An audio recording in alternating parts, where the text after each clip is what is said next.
To Autumn is one of the most celebrated and enduring poems in English literature.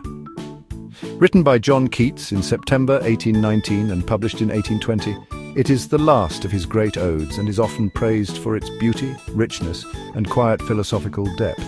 Unlike his earlier odes, which are often filled with yearning and melancholy, To Autumn is a more grounded and peaceful reflection, an acceptance of time, change, and the natural cycle of life.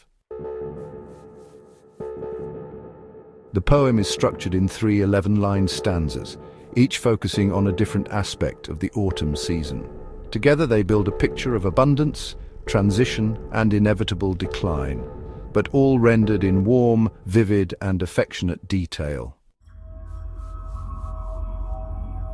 The structure of To Autumn is meticulously crafted, with each stanza representing a different phase of the season. The first stanza captures the ripeness and abundance of early autumn. The second stanza reflects the labor and rest of mid-autumn, and the third stanza contemplates the quiet decline of late autumn. The themes of time, change, and the natural cycle of life are interwoven throughout the poem, creating a rich tapestry of imagery and emotion. In the first stanza, Keats describes the ripeness and fullness of early autumn.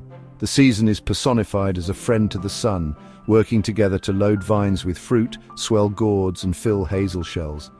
The language is lush and overflowing with imagery: apples bending trees, bees buzzing around late flowers, and the slow pace of nature soaking in the final warmth of the sun. Autumn here is presented as a season of maturity and plenty, a time of completion and satisfaction.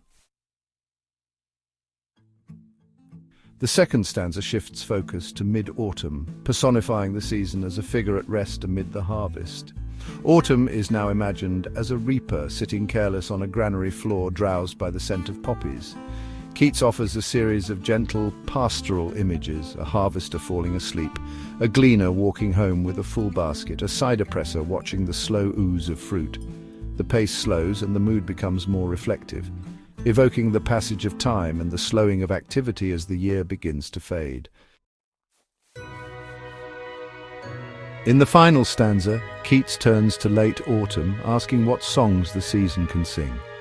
The springtime birds have gone, but in their place is a different kind of music: the soft bleating of lambs, the swallows gathering for migration, and the twitter of robins and crickets.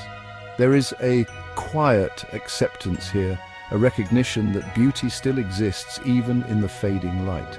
Rather than mourn the loss of summer, Keats finds richness and value in what remains. One of the most important themes in To Autumn is the passage of time and the cycle of life. Keats celebrates autumn not as an end, but as a vital stage in the year's natural rhythm. Each stanza moves through the season, from abundance to labor to decline, mirroring the stages of human life: youth, adulthood, and aging. Another key theme is transience and acceptance. The poem acknowledges that life is fleeting, but instead of grieving that fact, Keats finds peace in it. Autumn becomes a symbol of contentment and closure, a time to reflect, not regret. It stands in contrast to the restless longing found in many of Keats's earlier poems. There is also an undercurrent of art and permanence. Though autumn is fleeting, Keats captures it in words that endure. In doing so, he creates a lasting tribute to a moment that would otherwise pass away unnoticed. The poem becomes an artistic attempt to preserve what is temporary, one of Keats's central concerns throughout his work.